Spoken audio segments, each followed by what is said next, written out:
దేవుని నామానికి స్తోత్రము. మరొకసారి మనందరం కూడా దేవుని పాద సన్నిధికి వచ్చి దేవుని స్తుతించి దేవుని అమూల్యమైన మాటలు మనం ధ్యానించుకోవడానికి దేవుడిచ్చిన ఈ చక్కని అవకాశాన్ని బట్టి నేను దేవునికి వందనాలు చెల్లిస్తూ ఉన్నాను.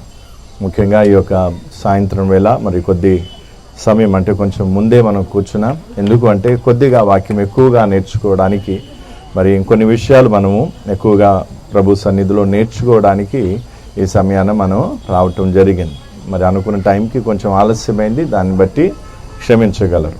అయితే దేవుని వాక్యంలో నుండి మనం మొదట ఏదైతే ఉదయం చదువుకున్నామో దాంట్లో నుంచే ముందుకెళ్దాం. యోహాను సువార్త 3వ అధ్యాయము 16వ వచనం. యోహాను సువార్త 3వ అధ్యాయము 16వ వచనం.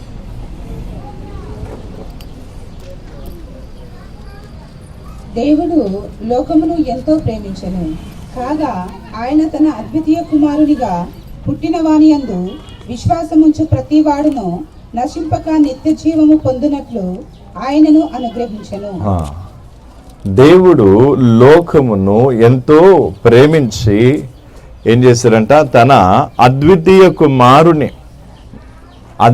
కుమారునిగా పుట్టిన వాని యందు విశ్వాసముంచు ప్రతివాడు నశింపక నిత్య జీవం పొందినట్లు ఆయనను అనుగ్రహించునని రాస్తుంది.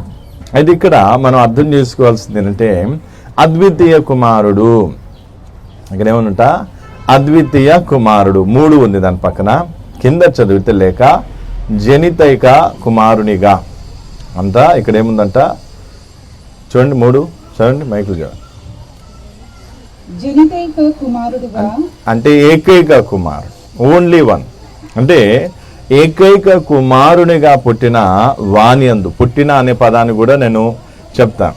అయితే ఇక్కడ మనం అర్థం చేసుకోవాల్సిన విషయం ఏంటంటే, అద్వితీయ కుమారుడు, ఏకైక కుమారుడు, అద్వితీయ కుమారుడు, ఏకైక కుమారుడు. ఏకైక కుమారుడైన ప్రభువైన యేసుక్రీస్తు యందు విశ్వాసం ఉంచటం వల్ల మనము నశింపక నిత్య జీవం పొందే అవకాశం ఉంది. మరి ప్రభువైన యేసుక్రీస్తు మనకేమి ఇవ్వగలడు? నిత్య జీవం ఇవ్వగలడు. అపోస్తల కార్యము 4వ అధ్యాయము 12వ వచనం ఒకసారి చదివినట్లయితే, అపోస్తల కార్యము 4వ అధ్యాయము 12వ వచనం.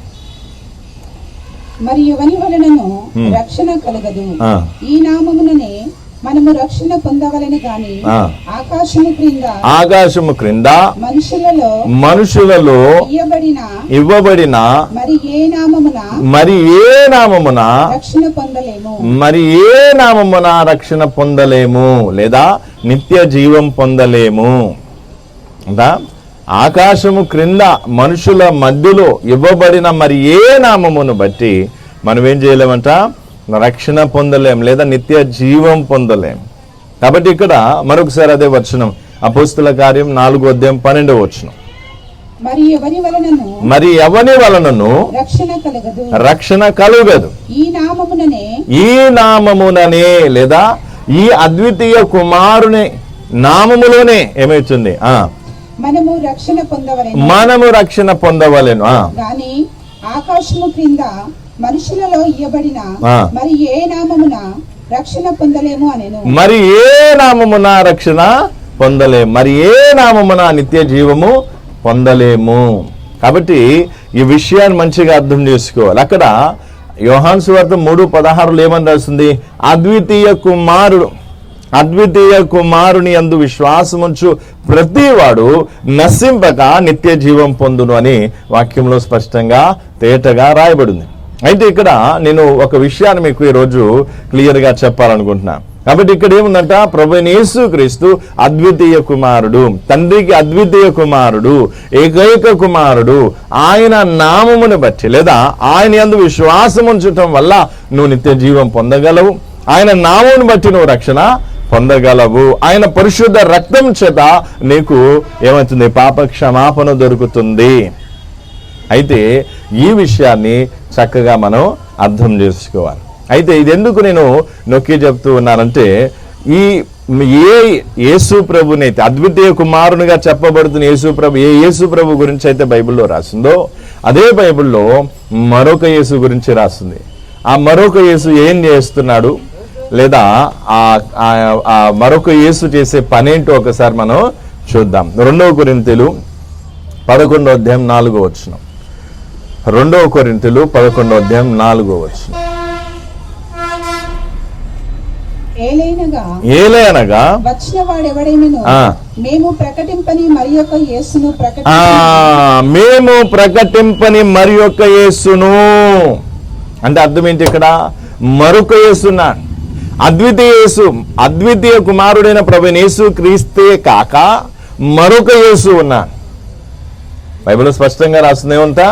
మరొక యేసు ఉన్నాడు. చూడండి, అది మరొకసారి ఆ వచనం చదవండి. ఏలైనగా వచ్చిన వాడెవడైనను మేము ప్రకటింపని మరి యొక్క యేసును ప్రకటించినను లేక మీరు పొందని మరి యొక్క ఆత్మను మీరు పొందినను మీరు అంగీకరింపని మరి యొక్క సువార్త మీరు అంగీకరించినను మీరు వానిని గూర్చి సహించుట యుక్తమే. ఇక్కడ ఏముందంట? మరొక యేసు గురించి, మరొక ఆత్మ గురించి, మరొక సువార్త గురించి బైబిల్లో స్పష్టంగా రాసి ఉంది. కాబట్టి ఇక్కడ యోహాను సువార్త 3:16 ఏమని రాస్తుందంటే అద్వితీయ కుమారుడు అంటే తండ్రి నుండి పుట్టుకు వచ్చిన లేదా తండ్రి నుండి వచ్చినటువంటి అద్వితీయ కుమారుని గురించి రాస్తుంది. అయితే ఈ మరొక యేసు ఎక్కడి నుంచి వచ్చాడు? ఈ మరొక అంటే యేసు అనే పదాన్ని లేదా ఆ పేరును ఎందుకు ఉచ్చరించడం జరుగుతుంది? దాని వెనుకున్న సాతాను యొక్క కుయుక్తిని అర్థం చేసుకోవాలి. సాతాను ఏం చేస్తున్నాడంటే క్రైస్తవులను మోసం చేయటానికి, అన్యజనులను మోసం చేయడానికి అనేక దేవతల పేరు లేదా రూపాలు, వాళ్ళ పేర్లు, గురువులు బాబాల రూపాలు, వాళ్ళ పేర్లు ఉపయోగించి వారిని భ్రమపరిచి ఇదే నిజము లేదా ఇదే దేవుడు అనేసి నమ్మించడానికి ప్రయత్నం చేస్తూ ఉన్నాడు. అలాగే క్రైస్తవుల దగ్గరికి విగ్రహాలను పట్టుకొని వస్తే క్రైస్తవులు ఒప్పుకోరు. కాబట్టి క్రైస్తవులను నమ్మించాలంటే ఎవరు? యేసు ఆకారం తీసుకొని రావాలి లేదా యేసు నామాన్ని తీసుకొని రావాలి. యేసు నామాన్ని తీసుకొని వచ్చి ఆ యేసు ఆకారం తీసుకొని వచ్చి వారికి చూపిస్తే వాళ్ళు ఏం చేస్తారంటే దాన్ని నమ్మేస్తారు. అందుకే ఇక్కడ ఏముందంట? మరొక యేసు. బైబిల్ ఏమని రాస్తుంది? మరొక యేసు. మనం ఏ యేసునైతే నమ్మాలో లేదా ఏ యేసు క్రీస్తు యందు లేదా అద్వితీయ కుమారుని యందు విశ్వాసం ఉంచి నిత్య జీవం పొందవలసి ఉందో ఆ యేసు గురించే కాకుండా మరొక యేసు గురించి కూడా బైబిల్ గ్రంథం ఏం చేస్తుంది? దేవుని వాక్యం మనల్ని హెచ్చరిస్తుంది. కాబట్టి యేసు అనగానే అద్వితీయ కుమారుడైన యేసు ప్రభు కాదు. కొన్ని సందర్భాల్లో, కొన్ని చోట్ల లేదా కొన్ని ప్రాంతాల్లో, కొన్ని సంఘాల్లో, కొన్ని పరిస్థితుల్లో మరొక యేసు పని చేసే అవకాశం కూడా ఉంది. నిజమైన యేసు ఏం చేస్తాడు? నిత్య జీవం అనుగ్రహించడానికి మనుషులను ప్రేరేపిస్తాడు, నిత్య జీవం పొందటానికి మనుషులను ప్రేరేపిస్తాడు. అయితే ఈ మరొక యేసు ఏం చేస్తూ ఉన్నాడంటే ఆ ఏ ఉద్దేశంతో అయితే యేసు ప్రభు లోకానికి వచ్చాడో ఆ ఉద్దేశాన్ని నెరవేర్చబడకుండా, ఆ ఉద్దేశము క్రైస్తవుల్లో లేదా మనుషులలో అది నెరవేర్చబడకుండా వారు భ్రమపడి లేదా మోసపోవునట్లు ఏం చేశాడు? యేసు అనే నామాన్ని, యేసు అనే రూపాన్ని తీసుకొని సాతాను సంఘాల్లో క్రైస్తవుల మధ్యలో సంచరిస్తూ ఉన్నాడు, తిరుగుతూ ఉన్నాడు. ఒకసారి దీన్ని ఇంకా అర్థం చేసుకోవడానికి అదే 11వ అధ్యాయంలో ఒకసారి 13వ వచనం నుండి 2 కొరింథీయులు 11వ అధ్యాయము 13వ వచనం నుండి ఏలైనగా అట్టివారు క్రీస్తు యొక్క అపోస్తులుల వేషము ధరించుకొని వారై ఉండి దొంగ అపోస్తులను మోసగాండ్రును పనివారునై ఉన్నారు. ఇది ఆశ్చర్యము కాదు. ఇది ఆశ్చర్యము కాదు. సాతాను తానే వెలుగుదూత వేషము ధరించుకొనుచున్నాడు. సాతాను తానే వెలుగుదూత వేషం ధరించుకొనుచున్నాడు. అంటే సాతాను వెలుగుదూత వేషం ధరించుకోగలిగినప్పుడు యేసు రూపాన్ని ధరించుకోవడం అనేది పెద్ద కష్టమేమీ కాదు.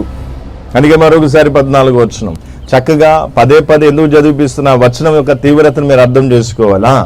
ఇది ఆశ్చర్యము కాదు. సాతాను తానే వెలుగుదూత వేషము ధరించుకొనుచున్నాడు. అంటే సాతాను ఏం చేస్తున్నాడంట? వెలుగుదూత వేషం ధరించుకొని ఎవరిని మోసం చేయాలి?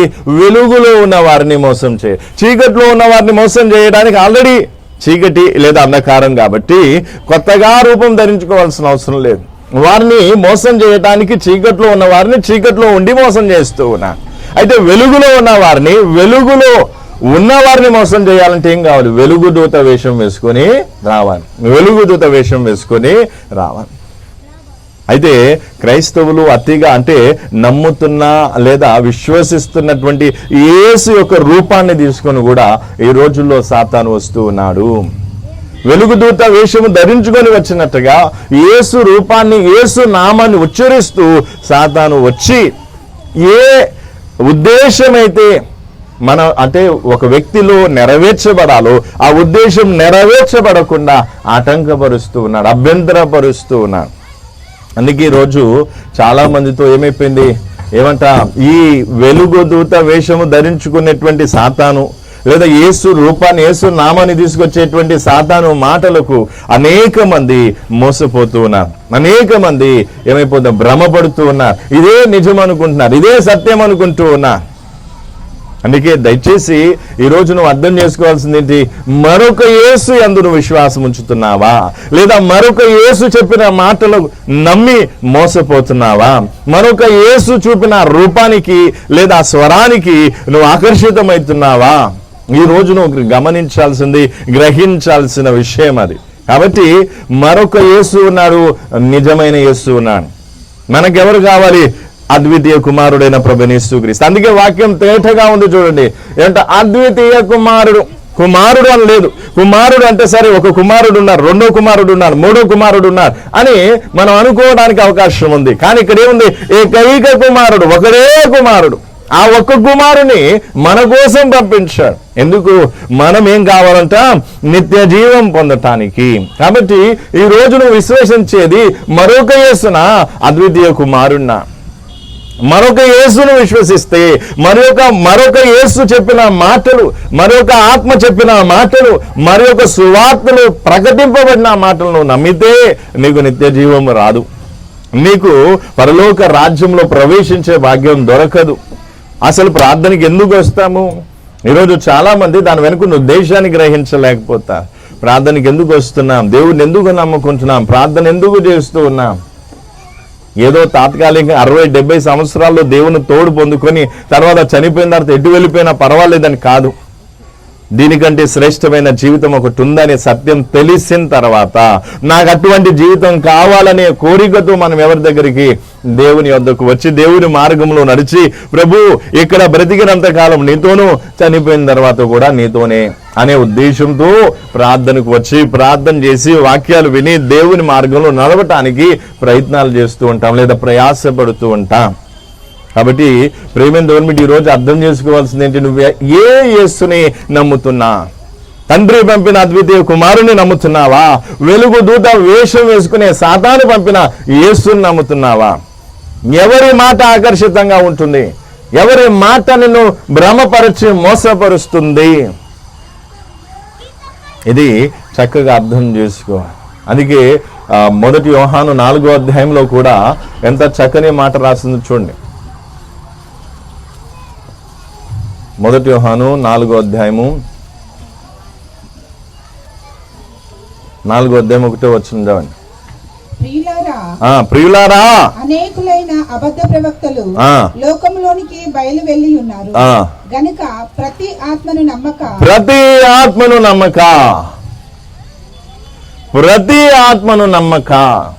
అంటే ఇక్కడ ఏముంది? మరొక ఆత్మ కూడా ఉంది, మరొక సువార్త కూడా ఉంది, మరొక యేసు కూడా ఉన్నా. కాబట్టి క్రైస్తవులను మోసపరచడానికి, భ్రమపరచడానికి, అందుకే భ్రమపరచు ఆత్మ ఇక్కడ రాస్తుంది. భ్రమపరచు ఆత్మ, భ్రమపరిచే ఆత్మలు, మోసపరిచే ఆత్మలు, మాయ చేసే ఆత్మలు ఈ లోకంలోనికి ప్రవేశించాయంట. అవి రానే ఉన్నాయి కాదు, వచ్చేసాయి. ఇది ఎన్నో వందల వేల సంవత్సరాల క్రితం అపోస్తులుడైన యోహాను రాసినటువంటి పత్రిక. అందులోనే ఏమంటున్నాడు చూడండి, ఏమన్నా ఎక్కడుంది? ప్రియులారా 4వ అధ్యాయం 1వ వచనం. ప్రియులారా, అనేకులైన అబద్ధ ప్రవక్తలు లోకంలోనికి బయలు వెళ్ళి ఉన్నారు గనుక ప్రతి ఆత్మను నమ్మక. ఆయా ఆత్మలు దేవుని సంబంధమైనవో కావో పరీక్షించుడి.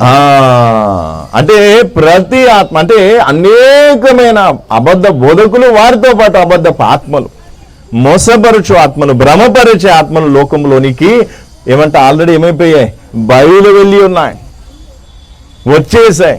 కొన్ని వందల వేల సంవత్సరాలు ఎప్పుడో లోకంలోనికి వచ్చేసాయి. ఇప్పుడు ఆ భ్రమపరిచే ఆత్మలు, మోసపరిచే ఆత్మలు ఏం చేస్తూ ఉన్నాయి, అనేకులను మోసం చేయటానికి ప్రయత్నం చేస్తూ ఉన్నాయి. కాబట్టి ప్రియమైన ఈ రోజు నీవు అర్థం చేసుకోవాల్సిన విషయం ఏంటంటే, నేను ఎవరిని నమ్ముతూ ఉన్నా, మరొక యేసునా, అద్వితీయ కుమారుడైన ప్రభువైన యేసుక్రీస్తునా, తండ్రి పంపిన యేసునా, తండ్రి అభిషేకించిన యేసునా, తండ్రి ప్రభువుగా నియమించిన, క్రీస్తుగా నియమించిన యేసునా అనేది ఈరోజు పరిశీలన చేసుకోవాలి. బైబిల్ పట్టుకొని మరొక యేసు కూడా, లేదా ఈ అబద్ధ బోధకులు కూడా, లేదా మరొక ఆత్మ కూడా, మరొక సువార్త కూడా ఇందులో నుంచే, బైబిల్లో నుండే, బైబిల్లోని వచనాలు తీసుకొని వక్రీకరించి రకరకాలుగా మనుషులను మోసపరచడానికి ప్రయత్నాలు చేస్తూ ఉన్నారు. కాబట్టి నిత్య జీవం పొందకపోవడానికి ముఖ్య కారణం ఏంటంటే, నిజమైన క్రీస్తును కాక, నిజమైన యేసును కాక, ఈ మరొక యేసుని నమ్ముతున్న అనేక మంది అమాయక క్రైస్తవులు ఉన్నారు. కాబట్టి ఈరోజు ఎవరైనా చక్కగా ఏదో 4 ఇంగ్లీష్ పదాలు వాడేసి ఏదో 4 మాటలు చెప్పేసరికి అది సరియైన సువార్తనా కాదా చూడం, ఆత్మ కరెక్టా కాదా పరిశీలన చేయం. అసలు ఆ యేసు మరొక యేసా, లేదా అద్వితీయ కుమారుడైన ప్రభువైన యేసుక్రీస్తు అనే విషయాన్ని పరిశీలన చేయక గుడ్డిగా నమ్మేసి దాన్ని ఏం చేస్తున్నా, ఈరోజు చాలా మంది, వేల మంది కాదు, లక్షల మంది కాదు, కోట్ల మంది మోసపోతూ ఉన్నా. కాబట్టి ఈరోజు నువ్వు అర్థం చేసుకోవాల్సింది ఏంటి, ప్రభువైన యేసుక్రీస్తు ఎవరంట, అద్వితీయ కుమారుడు ఒక్కడే.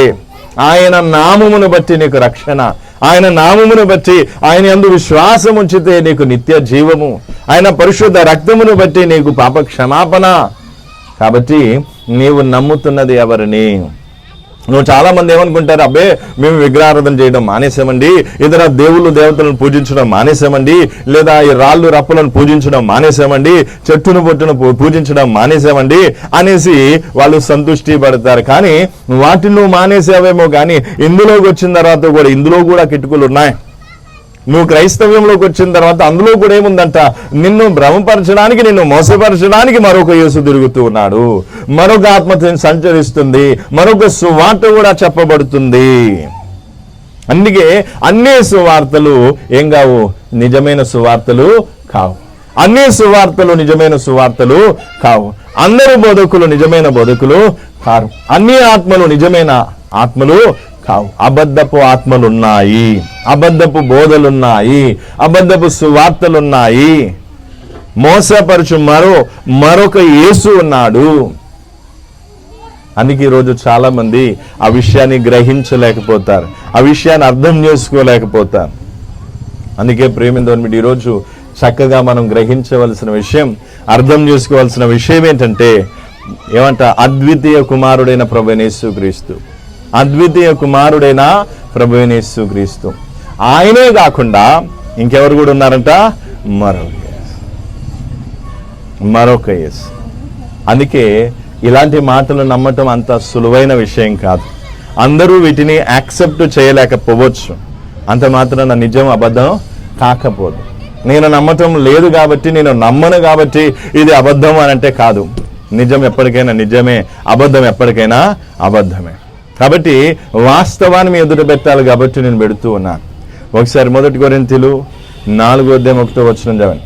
1 కొరింథీలు కాదు, 1 తిమోతి 4:1.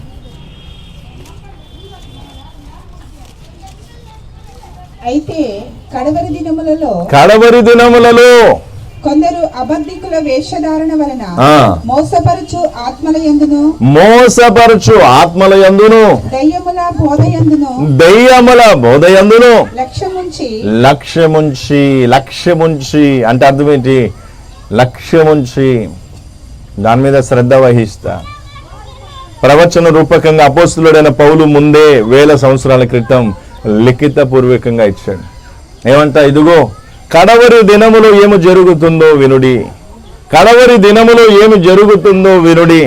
వారు సరియైన బోధను లక్ష్య పెట్టరు, వారు సరియైన ఆత్మను లక్ష్య పెట్టరు. పరిశుద్ధాత్మ ఎందుకు వచ్చాడు? నీ పాపములను ఒప్పింపజేయడానికి, నీ పాపములను ఏం చేయడానికి? సమర్థించడానికి రాలేదు. పరిశుద్ధాత్మ దేవుడు ఎందుకు వచ్చాడు? సర్వ సత్యములోనికి నడిపించడానికి వచ్చాడు. నీలోను ఉండి నిన్ను సరైన మార్గంలో నడిపించడానికి వచ్చాడు.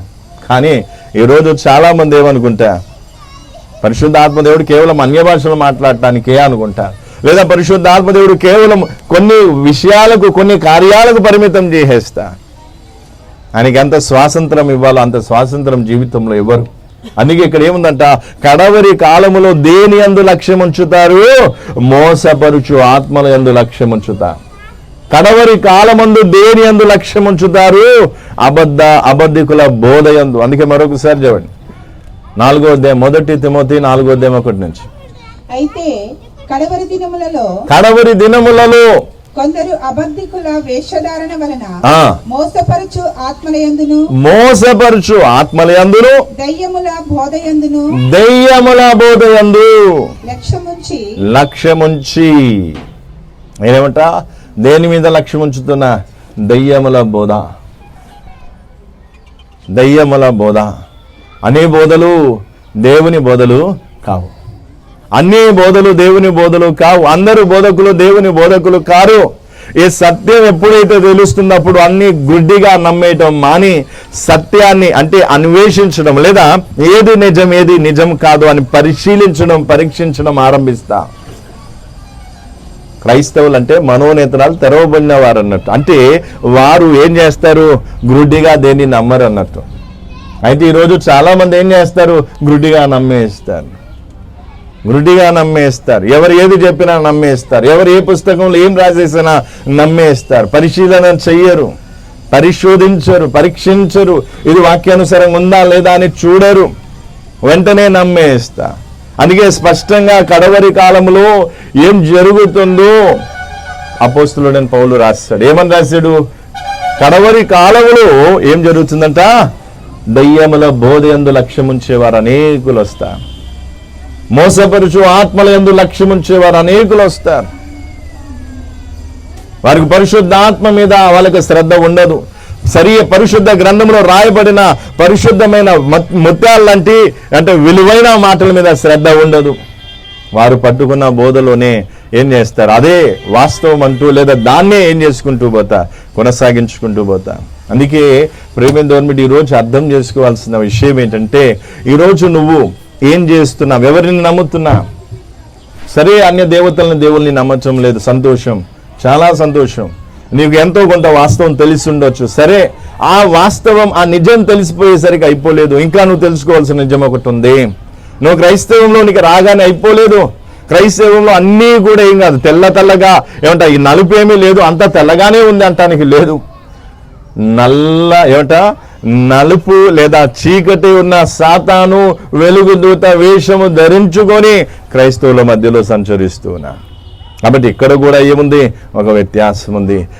అద్వితీయ కుమారుడైన ప్రభువైన యేసుక్రీస్తు ఉన్నాడు, తర్వాత మరొక యేసు ఉన్నాడు.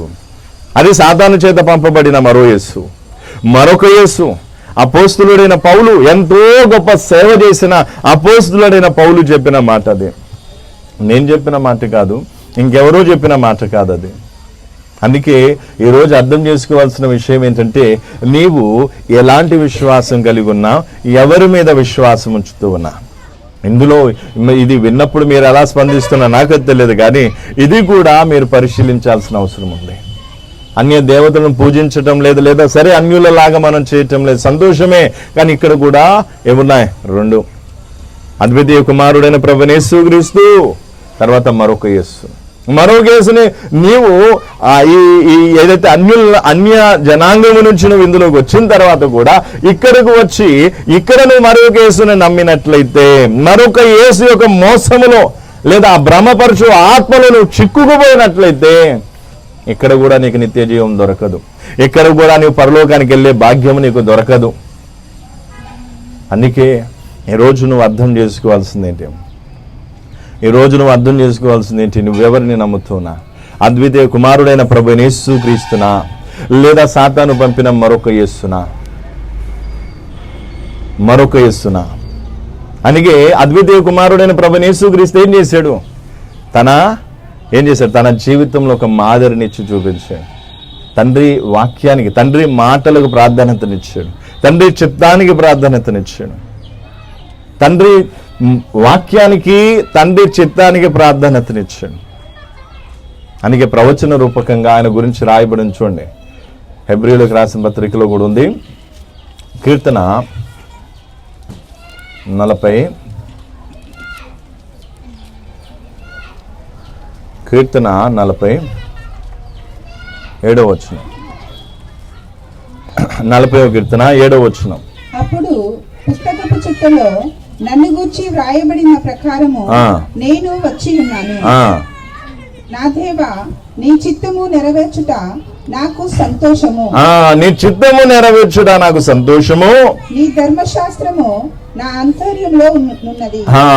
నీ ధర్మశాస్త్రము నా అంతరంగంలో ఏముందంట అంటే, ఇక్కడ అద్వితీయ కుమారుడైన ప్రభువైన యేసుక్రీస్తు, మళ్ళీ చెప్తున్నా, అద్వితీయ కుమారుడైన ప్రభువైన యేసుక్రీస్తుని లేదా ఈ మరొక యేసుని ఎలా మనం గుర్తించగలము దాన్ని, లేదా పరిశుద్ధాత్మను లేదా మరొక ఆత్మను ఎలా మనం గుర్తించగలము, లేదా సరియైన సువార్తను మరొక సువార్తను ఎలా మనం గుర్తించగలము, ఈ రెండింటికి ఉన్న వ్యత్యాసం మనం చక్కగా గ్రహిస్తే ఇందులో ఉన్న మోసంలో నుంచి కూడా, ఈ భ్రమలో నుండి కూడా మనం బయటికి రాగలుగుతాము.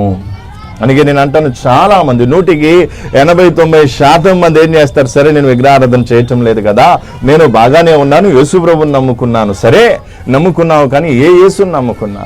ఏ యేసును నువ్వు వెంబడిస్తూ ఉన్నా? ఏ యేసు చెప్పిన మాటలకు నువ్వు మోసపోతూ ఉన్నా? నిజమైన యేసువా? నిజమైన యేసు మోసం చేయడు. నిజమైన యేసు సత్యము అండ్ సత్యమై ఉన్నారు. ఆయన ఏం చేస్తాడు? ఆ సత్యము నేను స్వాతంత్రునిగా చేస్తూ ఉంది. ప్రతి కట్ల నుంచి, బంధకాల నుంచి నేను విడిపిస్తుంది. దురలవాట్ల నుంచి నేను విడిపిస్తుంది. సాతాను యొక్క బంధకము నుంచి నేను విడిపిస్తుంది. భయంకరమైన ఏళ్ల ధరబడి ఉన్నటువంటి అలవాట్ల నుంచి కూడా నేను విడిపిస్తుంది. ఎందుకంటే ఆ సత్యంలో అంత శక్తి ఉంది.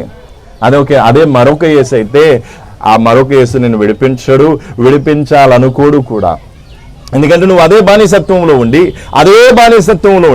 అదే చీకట్లో ఉండి, అదే పాప బంధకాల్లో ఉండి, అదే అంటే ప్రాచీన లేదా దేవునికి విరోధమైన ఘోరమైన స్థితిలో నువ్వు ఉంటూ నిత్య నరకానికి వెళ్ళటమే ఈ మరొక యేసు యొక్క లక్ష్యం.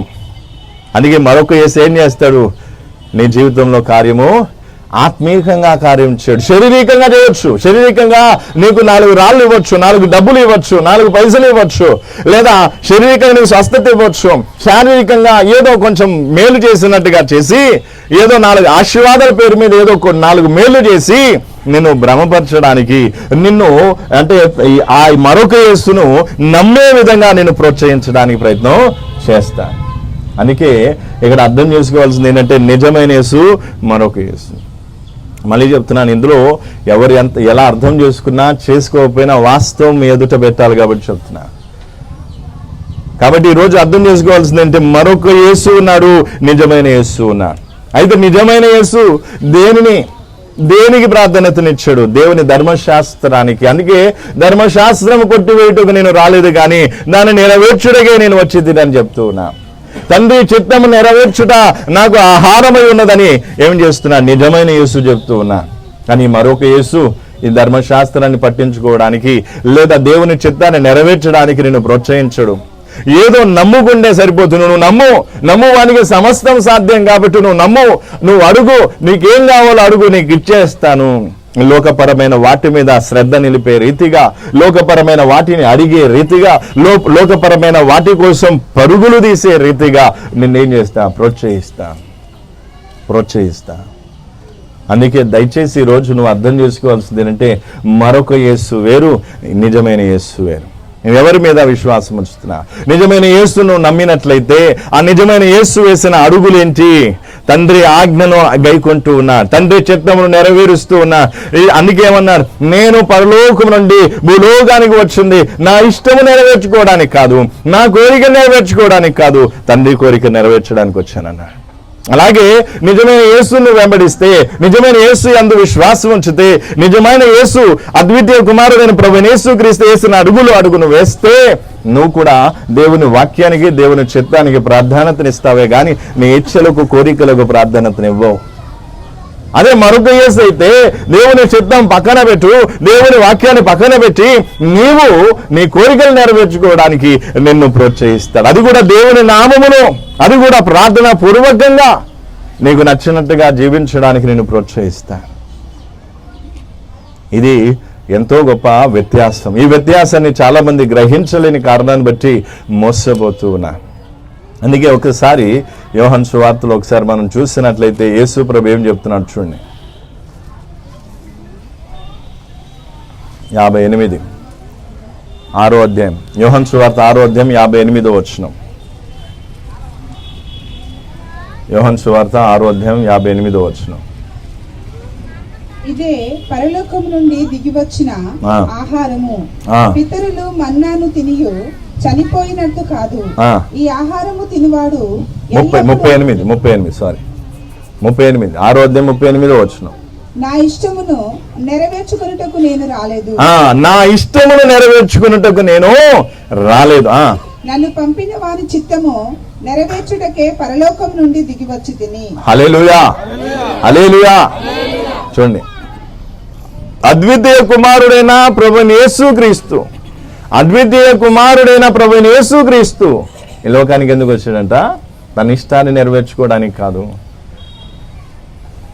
ఆయనను పంపిన తండ్రి చిత్తమును నెరవేర్చుటకి ఆయన ఈ పరలోకము నుండి భూమి మీదికి దిగి వచ్చాడు. కాబట్టి ఇప్పుడు ఆయనను అనుసరించు వారిని యేసు ప్రభు ఏమని ప్రోత్సహిస్తాడు? నిజమైన యేసు ఏమని ప్రోత్సహిస్తాడు? తండ్రి చిత్తమును నెరవేర్చుడి, తండ్రి ఆజ్ఞలను గైకొనుడి, ఆయనకు విరోధంగా పాపము చేయకుడి అని నిజమైన యేసు నిన్ను ప్రోత్సాహం చేస్తాడు. అయితే ఈ మరొక యేసు ఏమంటాడు? పాపానికి ప్రాధాన్యతనివ్వు. అందుకే కొన్ని చోట్ల నేను పాపం గురించి చెప్పినప్పుడు ఏమంటారు, ఏమయ్యా ఎప్పుడు చూసినా పాపాల గురించి చెప్పడమేనా? ఒకరోజు ఒక చోట వాక్యం చెప్పేసరికి ఆ వృద్ధురాలు బాగా వయసు మీరింది. ఆమె ఏమంటుంది, ఎప్పుడు చూసినా నువ్వు పాపం గురించి చెప్తున్నావు, అబ్రహాం కథ చెప్పవా? ఏమంటే అబ్రహాం గురించి చెప్పాలంటే, దావీదు గురించి చెప్పాలంటే, అవి చెప్పాలంటే, కానీ పాపం గురించి ఆమెకి అంత బాధ ఏమనిపించింది నాకు తెలీదు అంట. అందుకే చాలా మంది ఏం చేస్తారు, పాపం గురించి చెప్తే వాళ్ళకి చాలా చిరాకు అనిపిస్తుంది, చాలా కోపం వస్తుంది. అదే ఏదో కొన్ని మాటలు ఒక కథ రూపకంగా, ఒక కట్టుకథగా, చందమామ కథగా వాళ్ళకు 4 మాటలు చెప్పేస్తే వినసొంపుగా ఉండేటట్టుగా, ఆకర్షణీయంగా ఉండేటట్టుగా చెబితే అప్పుడు వాళ్ళు ఏం చేస్తారా, ఇదేదో బాగానే ఉంది అంటారు. కానీ సూటిగా నేరుగా వాళ్ళ పాపాలను ఎత్తి చూపించి నువ్వు మారుమనసు పొంది పశ్చాత్తాపం నొందు, అప్పుడే నువ్వేమైతావు, క్షమింపబడతావు, అప్పుడే నువ్వు పరలోకానికి వెళ్ళగలుగుతావు, పరిశుద్ధుడైన యేసు ప్రభుతో సహవాసం చేయగలుగుతావని నేరుగా చెబితే చాలా మందికి ఇష్టం ఉండదు. విశ్వాసులు ఏంటి, పాస్టర్లకే ఇష్టం ఉండదు. పాస్టర్లు ఏంటి, సీనియర్ విశ్వాసులకు కూడా ఇష్టం ఉండదు. ఎంతమందిని నేను ఎదుర్కొన్నాను, ఎంతమందిని. కొంతమందికి ఇది చెప్తే ఇష్టం ఉండదు, కొంతమందికి అది చెప్తే ఇష్టం ఉండదు, కొంతమందికి ఇది చెప్తే ఇష్టం ఉండదు. ఇక్కడ పాస్టర్ కూర్చొని దేవుని ఆత్మ ప్రేరేపణ బట్టి దేవుడు పలికించే మాటలు చెప్తూ ఉంటే వాళ్ళు అంతర్యంలో వాద్యం చేసుకుంటూ ఉంటారు, వాదించుకుంటూ ఉంటారు. ఈ సమయంలో ఇంతమందికి ఈ మాటలు కాదు కానీ వేరే మాటలు చెప్తే బాగా ఉండేది అని అంతరంగంలో నువ్వు ఆలోచిస్తే, అలా చాలా మంది ఆలోచించే వాళ్ళు ఉన్నారు, అలా చాలా మంది వాదించే వాళ్ళు ఉన్నారు. అంటే ఇది కాదు చెప్పాల్సింది, ఇంకేం చెప్పాలి? నేను నా బుద్ధిని వాడిని, నీ ఏళ్ళ నుంచి, నీ సంవత్సరాల నుంచి నేను ఒకటే, ప్రభు నువ్వు పలుకు నేను కాదు, నాతోనూ నువ్వు మాట్లాడమని దేవునికి ప్రతి ప్రసంగానికి ముందు నేను దేవునికి అప్పగించుకుంటా. అందుకే ప్రతి మాట ఏ లేఖనమైతే దేవుడు ఇస్తూ ఉన్నాడు, ఆ లేఖనం ద్వారా వినుటకు చెవులు గల వారికి ఏమైతుంది, అర్థమవుతుంది. అందరికి అర్థం కాదు. పరధ్యానంలో అశ్రద్ధగా నువ్వెంత, నీ బోధెంత అన్నట్టుగా వింటే ఏ మొక్క అర్థం కాదు. అర్థం కాకపోవడమే కాకుండా విరోధ భావం పెరుగుతుంది.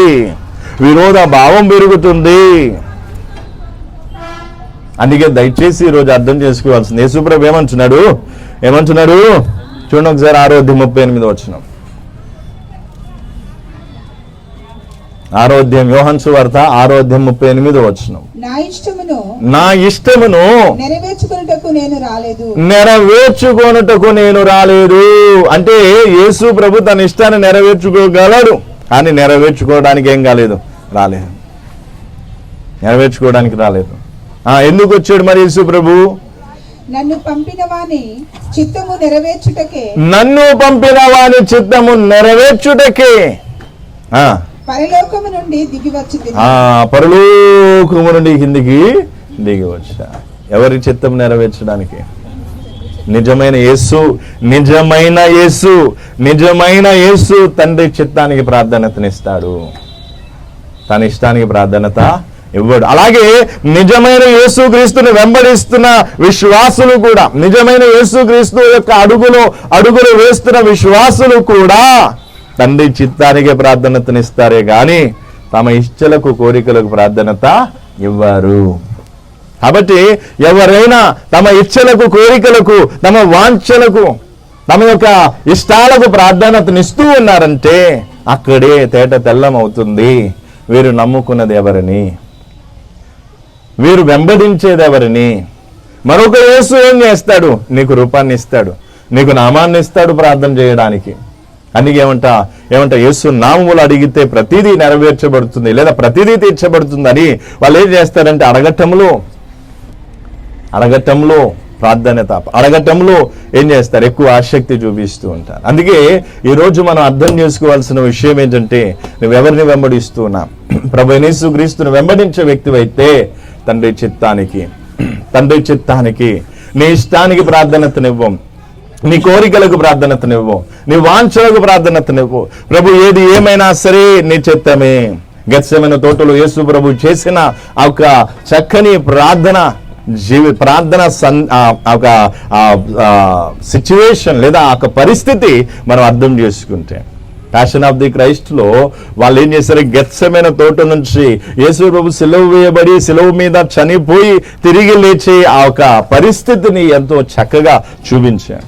కాబట్టి ఆ ప్యాషన్ ఆఫ్ ది క్రైస్ట్ లో గెత్సెమనే తోటలో యేసు ప్రభు పడిన వేదనను కళ్ళకు అద్దినట్టుగా చూపించాం. అది మొదటిసారి చూసినప్పుడు నేను కళ్ళల్లో ఎంతో ఏడ్చాం. అది నడుస్తూ ఉంటేనే ఏడుపు వచ్చేసింది. ఎందుకంటే యేసు ప్రభు అంతా వేదన, మరణ మగునంతగా వేదన అనుభవించి, దుఃఖమును అనుభవించి ఏమంటున్నాడు? తండ్రి నా ఇష్టము కాదు నీ చిత్తమే సిద్ధించునుగాక. హల్లెలూయా.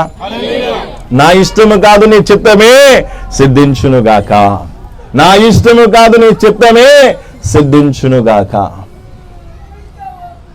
అలాగే ఈరోజు ఆయనను వెంబడిస్తున్న వారు కూడా అదే మాట, అదే సమర్పణ కలిగి ఉంటారు. అదే మరొక యేసు చేత ఆకర్షింపబడిన వారైతే వాళ్ళు దేవుని చిత్తాన్ని లెక్క చేయరు, దేవుని చిత్తాన్ని పట్టించుకోరు, దేవుని వాక్యాన్ని పట్టించుకోరు. నామ మాత్రమే క్రైస్తవులుగా ఉంటూ తమ కోరికలకు పెద్ద పీఠం వేస్తారు, తమ కోరికలు, తమ వాంఛలకు పెద్ద పీఠం వేస్తారు. నా కోరిక నెరవేర్చబడితే చాలు, నా కోరిక నెరవేర్చబడితే చాలు. అందుకే ఈరోజు చాలా మంది యేసు ప్రభు ఏదైతే క్రైస్తవ జీవితం అనుకుంటున్నారో దాన్ని కూడా వదిలేస్తూ ఉన్నారు. ఎందుకంటే వాళ్ళు సరైన యేసుని తెలుసుకోలేదు. ఈ మరొక యేసుని తెలుసుకొని ఆ మోసంలోనే, ఆ మాయలోనే ఉండి వాళ్ళ కోరికలు నెరవేరుతేనేమో జైజైలు కొట్టేది, వాళ్ళ కోరికలు నెరవేరకపోతే నిరాశపడేది. అందుకే ఈరోజు చాలా మంది క్రైస్తవ జీవితం నుండి తొలగిపోతూ ఉన్నారు. ఎంతో మంది పాస్టర్లు సైతం సేవను వదిలేస్తూ ఉన్నారు. ఎంతో మంది విశ్వాసులు విశ్వాస జీవితాన్ని వదిలేస్తూ ఉన్నారు. ఇదెక్కడి క్రైస్తవ జీవితం, మాకెందుకు ఈ క్రైస్తవ జీవితం అని దాన్ని ఏం చేస్తూ ఉన్నారు? ఇది ధన్యకరమైన, ఎంతో ధన్యకరమైన క్రైస్తవ జీవితాన్ని ఏం చేస్తూ ఉన్నారు? కాలదంతూ ఉన్నారు. అందుకే ప్రేమైన దేవుని మీద ఈరోజు నువ్వు అర్థం చేసుకోవాల్సింది ఏంటి? నువ్వు అర్థం చేసుకోవాల్సిన విషయం ఏంటి? నువ్వు నమ్ముకుంటుంది ఎవరిని?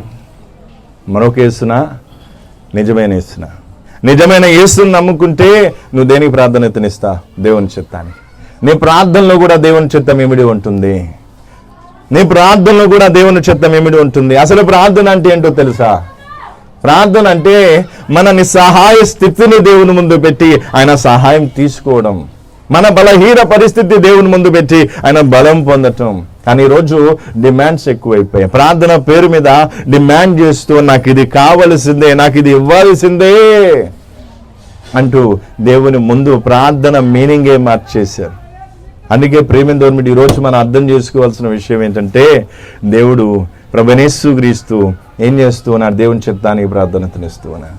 కాబట్టి నేను అంటాను, నీవు దేవుని చిత్తాన్ని నెరవేర్చడానికి ఎలాంటి బాధ నొప్పి లేకపోతే దేవుని చిత్తం నెరవేర్చడం గొప్ప విషయం కాదు. అది నీవు బాధలు అనుభవిస్తూ, నీవు వేదన అనుభవిస్తూ దేవుని చిత్తాన్ని, తండ్రి చిత్తాన్ని నెరవేరిస్తే అది గొప్ప, అది గొప్ప.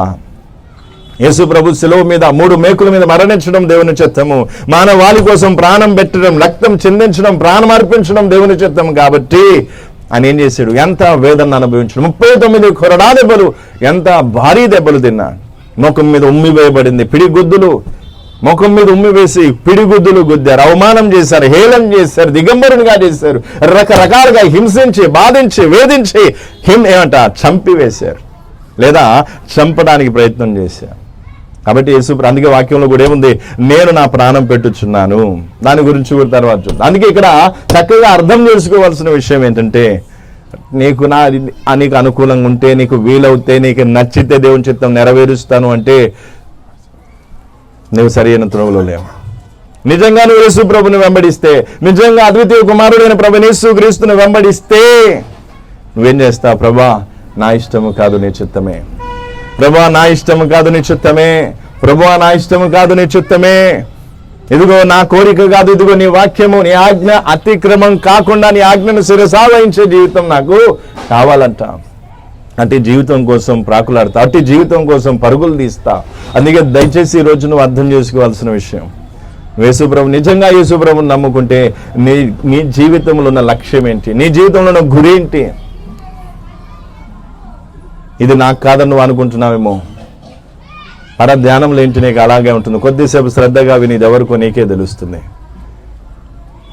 అందుకే వాక్యంలో ఏమన్నా, సంఘములతో చెప్పు మాటలు చెవి గలవాడు, పరిశుద్ధ ఆత్మదేవుడు లేదా ఆత్మ సంఘములతో చెప్పే మాటలు చెవి గలవాడు వినుగాక అని రాస్తుంది.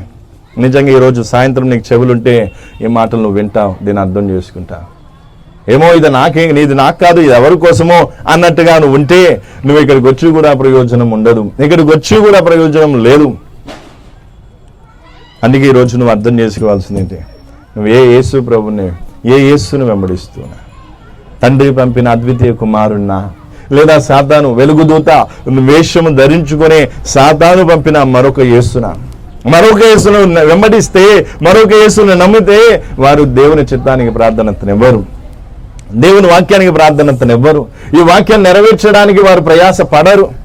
చాలా మందికి ఏం కావాలంటే చిటికలో అయిపోవాలి, ఆటోమేటిక్గా అయిపోవాలి. వాక్యం నెరవేర్చడానికి కష్టపడటానికి, దేవుని ఆజ్ఞను నెరవేర్చడానికి కష్టపడటానికి, ప్రయాసపడటానికి, చెమటోర్చడానికి వారికి ఇష్టం ఉండదు. అందుకే ఈరోజు మంచిగా అర్థం చేసుకోవాలి. దేవుని నువ్వెవరిని వెంబడిస్తున్నా? ప్రభువైన యేసుక్రీస్తా, నిజమైన యేసువా, లేదా మరొక యేసా, మరొక ఆత్మ, మరొక సువార్త?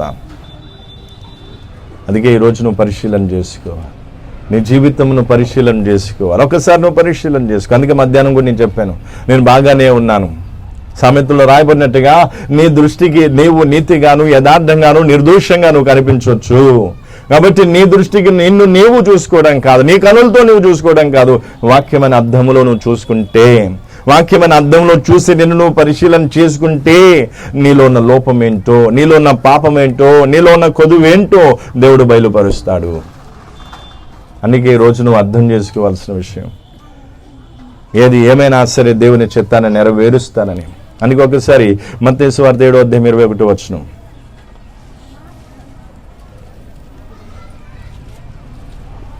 మత్తయి సువార్త 7:21 ప్రభువా ప్రభువా అని నన్ను పిలుచు ప్రతి వాడును పరలోక రాజ్యంలో ప్రవేశింపడు గాని పరలోకమందున్న నా తండ్రి చిత్త ప్రకారము, పరలోకమందున్న నా తండ్రి చిత్త ప్రకారము చేయువాడే ప్రవేశించు. ఎవరు పరలోకంలో ప్రవేశిస్తారు? తండ్రి చిత్తమును నెరవేర్చువాడు మాత్రమే. కాబట్టి కోరికలకు పెద్ద పీఠం వేసేవారు, లేదా ఇచ్చలు, కోరికలు, వాంఛలు నెరవేర్చుకోవాలనుకున్న వారు, ఈరోజు చాలా మంది ఏమనుకుంటే కొత్త సంవత్సరం రాబోతుంది, ఈ కొత్త సంవత్సరంలో వాళ్ళు చేసుకునే తీర్మానం ఏంటంటే, పోయిన ఈ సంవత్సరంలో ఏవైతే నెరవేర్చబడలేదో, ఏదైతే సాధించలేదో, ఏదైతే అనుకున్నారో అది జరగలేదో వాటికి వచ్చే సంవత్సరంలో ఫోకస్ పెట్టి దాన్ని సాధించడానికి ప్రయత్నం చేస్తారు. కానీ ఒకసారి ఈ 2020 సంవత్సరంలో దేవుని చిత్తాన్ని నెరవేర్చలేదు, నేను 2021లో దేవుని చిత్తం మాత్రమే నెరవేరుస్తారని ఎంతమంది సమర్పణ చేసుకుంటారు? ఎంతమంది సమర్పణ చేసుకునేవారు ఉన్నారు, చేసుకునేవారు ఉన్నారు.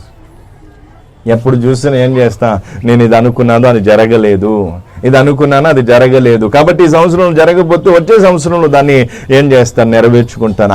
ఆ కోరిక నెరవేర్చబడాలి, ఆ వాంఛ నెరవేర్చబడాలి. నువ్వు అనుకున్నట్టుగా నీకు అనుకూలంగా అన్ని పరిస్థితులు అందరూ ఉంటే అప్పుడు నువ్వు సంతోషంగా ఉంటావు.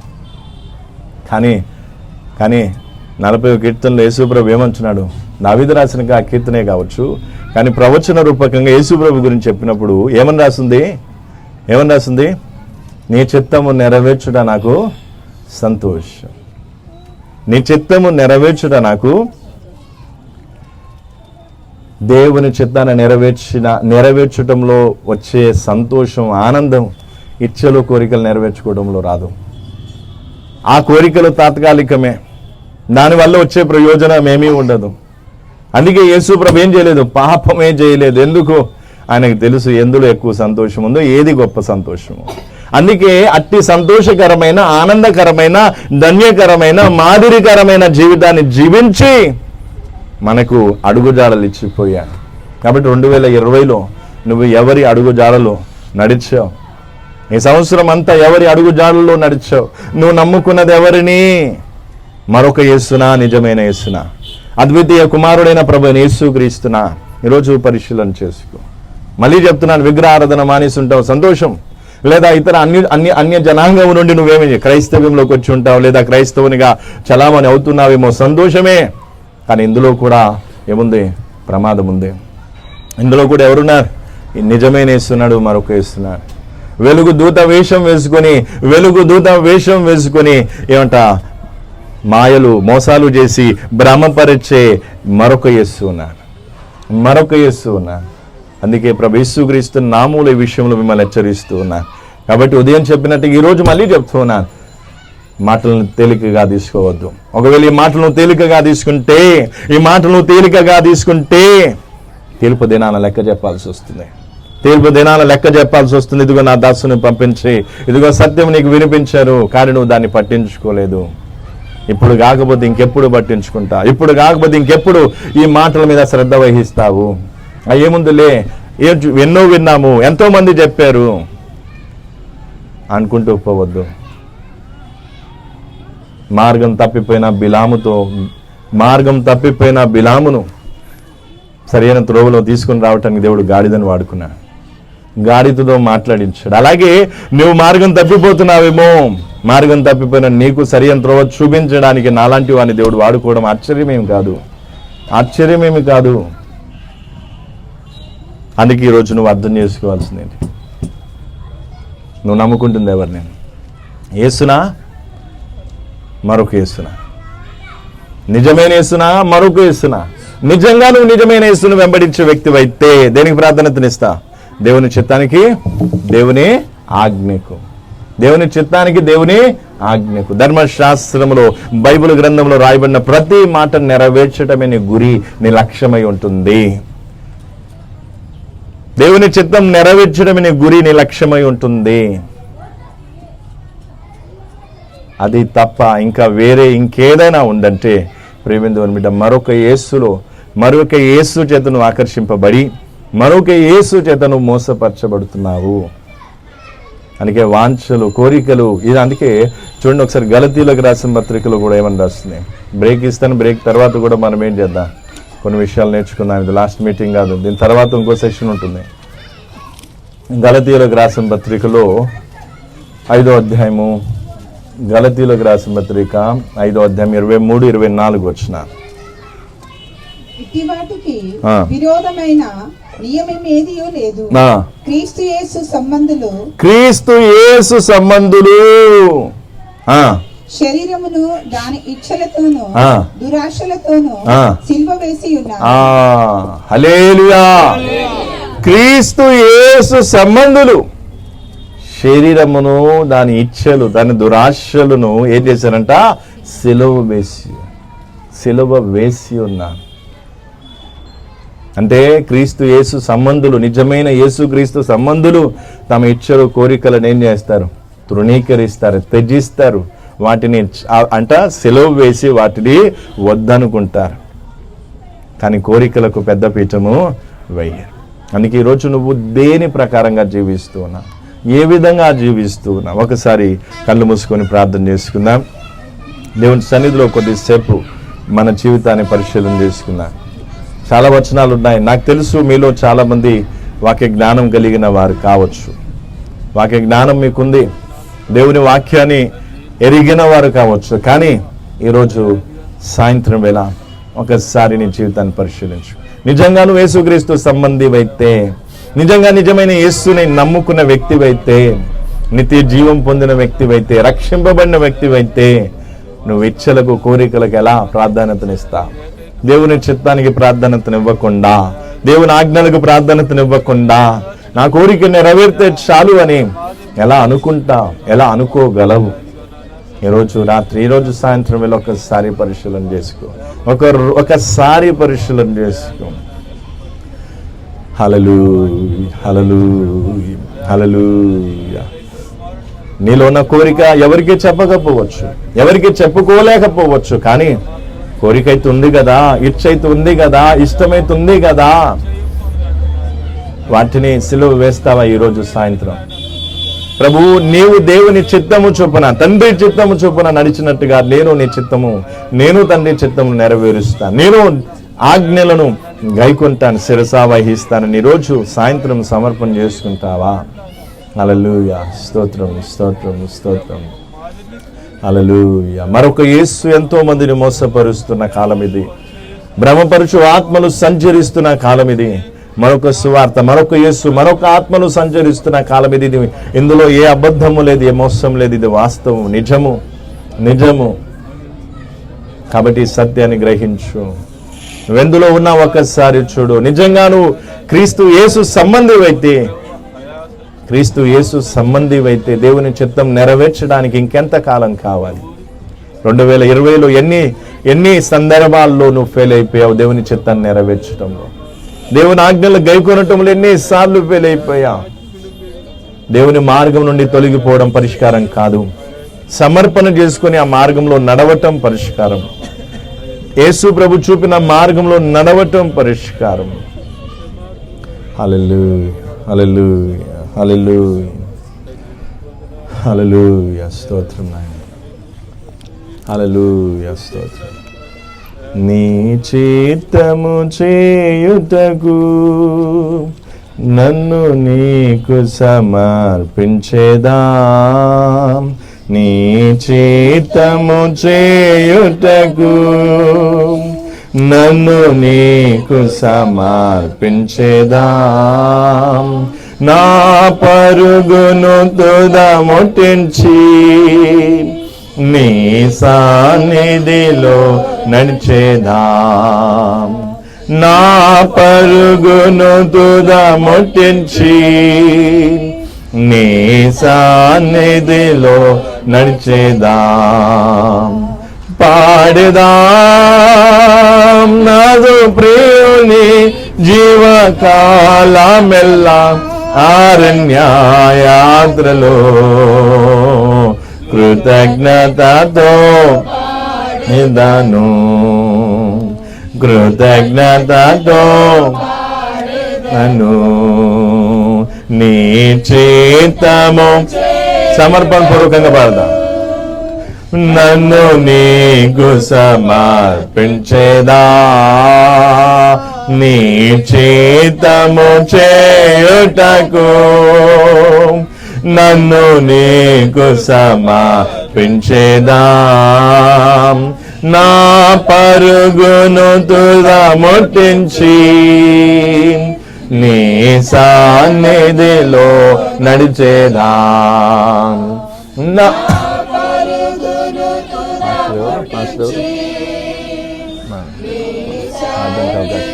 ప్రార్థనకు అవకాశం పాడేదా నాదు ప్రియుని జీవకాలమెల్లా అరణ్యం యాత్రలో కృతజ్ఞతతో పాడేదాను, కృతజ్ఞతతో పాడేదాను. ప్రార్థన చేసుకున్నా మైకే. అది ఏం పని చేస్తున్నది? ప్రార్థన చేసుకుందాం. ఇప్పటి వరకు విన్న వాక్యాన్ని ఎత్తిపట్టి మరి మన మధ్యలో ఉన్న పాస్టర్ గారు ప్రార్థన చేస్తారు. మనందరం కళ్ళు మూసుకొని ప్రభు సన్నిధిలో ప్రార్థన చేద్దాం. సర్వోన్నతుడా సర్వకృపానిధి మా ప్రభువా, కృపగలిగిన మా తండ్రి, మీకు వందనాలు, స్తోత్రములు నాయన. మీకు లెక్కించలేని కృతజ్ఞత స్తుతులు స్తోత్రాలు చెల్లించుకుంటున్నాను తండ్రి. అలా ఈ లోకంలో మీరు రక్షణ, విమోచన, క్షమాపణ సమస్తాన్ని మాదిరిగా ఉంచి వెళ్ళి క్రీస్తు యేసును కలిగిన ఈ మనసు మీరు కలిగినడని మాకు బోధించి మీరు వెళ్ళారు నాయన.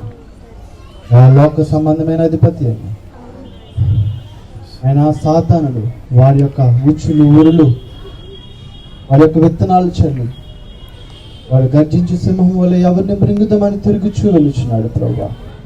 అయ్యా మీ కృపలో మీరు రక్షణ, మీరు విమోచించిన ప్రతి ఒక్క ఆత్మను మీరు కాచి కాబడి భద్రపరచండి. అయ్యా మా చిత్తము కాదు ప్రభు, మీ చిత్తము చేసే కృపను మా అందరికి దయచేయండి. అయ్యా ప్రతి ఒక్కరి ఇచ్చలు సిలువ వేసే గొప్ప మారు మనసును అందరికి దయచేయండి తండ్రి. మీ యొక్క బిడ్డలు వారు ఎంతో దూరదేశం నుండి వచ్చి ప్రయాసతో ఆయన కష్ట సమయంలో ఎంతో ప్రయాసతోనైనా వారు చేయించిన ఈ యొక్క పరిచర్యను మీరు అభివృద్ధి పరచండి. ఆయన త్రోవ తప్పిన గొర్రెలను, ఆయన నశించిపోతున్న ఆత్మలను వారి త్రోవలో పెట్టే కృపను, ఆత్మ అభిషేకమును వారితో మీరు నింపి నడిపించమని వేడుకొంచండి. అయ్యా మీరు తోడైన నడిపించండి నాయన. మీ దోతను వారికి కావలిగా ఉంచండి. మీరు రక్షణ, మీ కాపుదల సంపూర్తిగా వారికి దయచేయండి.